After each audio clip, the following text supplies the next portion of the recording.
All right, so let's see what happens when Karen takes her Social Security at 66.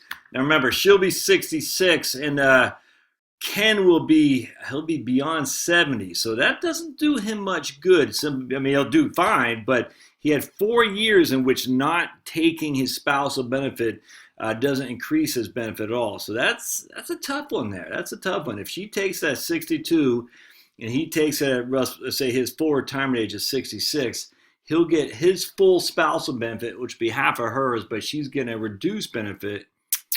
If she takes at her full retirement age, she'll get her full Social Security benefit, but he will get half the Social Security benefit, but he'll have gone those 4 or 5 extra years without anything. I don't know. That's I have to think on that some. I haven't really thought too much about that.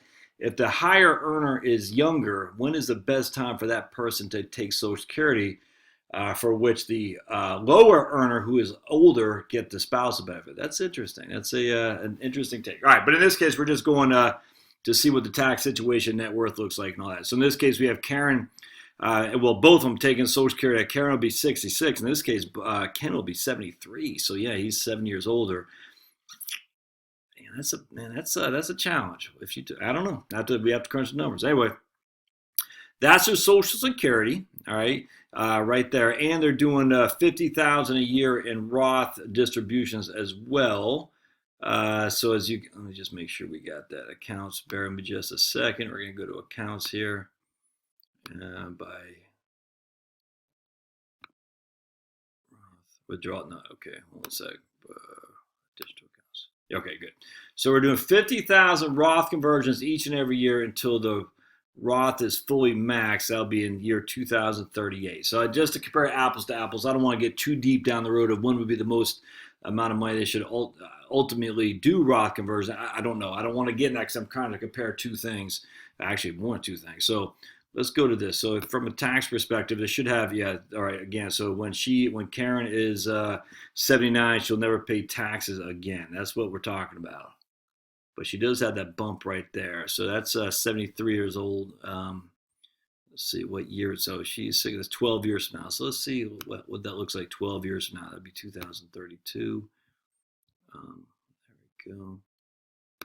All right, so 12 years from now, that's going to be 2 standard deductions and 2 personal exemptions, right? So she's going to have 54,000, or both of them will have 54,000 Social Security income, of which 85% roughly is taxable. $81,000 of IRA distributions, 50,000 of which will go to Roth conversions. Something else now I just thinks about it. This is a good time too that you really want to make your Roth conversions adjusted for inflation as well. Because remember, this is 12 years later. So we're still doing 50,000 of Roth conversions. Well, we started with 50,000 12 years ago, so we haven't grown. It's effectively, we've had less Roth conversions. So we're taking advantage of less of the tax code as we go forward, because while it's the same dollar amount,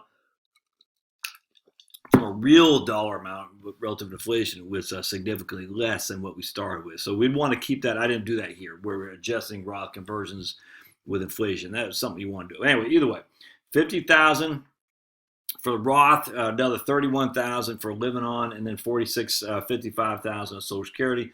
So the total income is 127. We have 20,000 standard deductions, 2 personal exemptions of $11,000. Again, it's saying QBI for qualified business deduction. It's not QBI. They just haven't adjusted the tax forms to revert back to pre-Trump tax bill.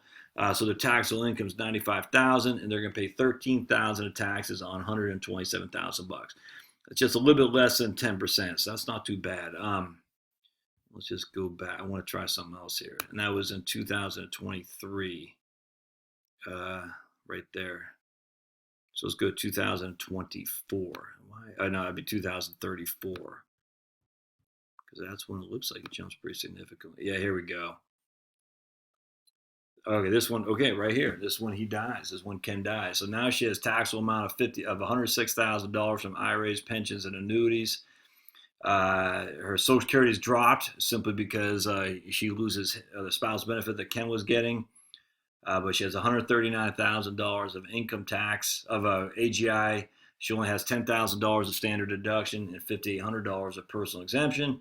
So her taxable income is $122,000.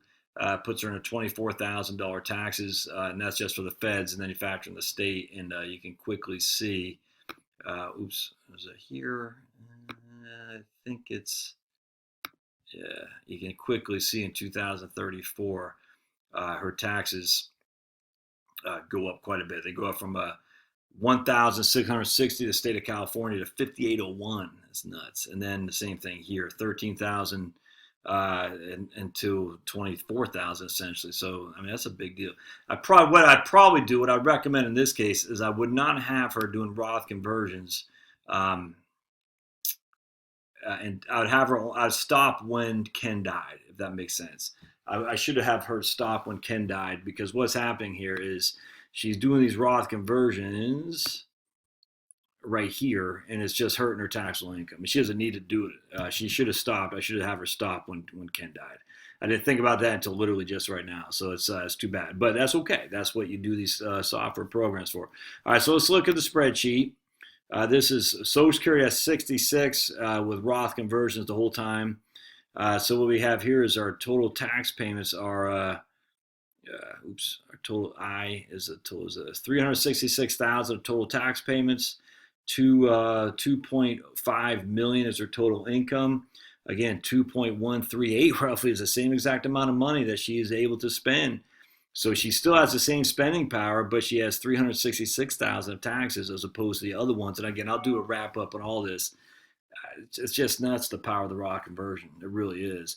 And then we go down to the total net worth. Here she's got 3.4 million all in Roth IRAs. And let's see. Yep, 3.4 million all in Roth, all tax free. Whereas with no planning and taking Social Security at 66, she had more than twice the taxes. She had 3.4 million. I mean, oh man. So the Roth IRA, 3.4 million in net worth, twice the taxes that she had without doing the Roth, and yet that was before the taxes on the heirs as well. It's nuts. I mean, because they're gonna have to pay tax on those 1.76. So doing the Roth conversions saved her estate and herself. I mean, we're talking hundreds of thousands of dollars. I find that incredible. All right, so stick with me. We'll do one more on when she does it at age 70. Look, I've been doing this for a long time. I'm just amazed. She still has the same spending authority, same spending power, but has more net worth, hundreds of thousands of dollars. It's crazy. All right, stick with me. We'll do part 6, and I think it's part 6, maybe part 5, and then I'll do part 6 to wrap it all up. All right, see ya.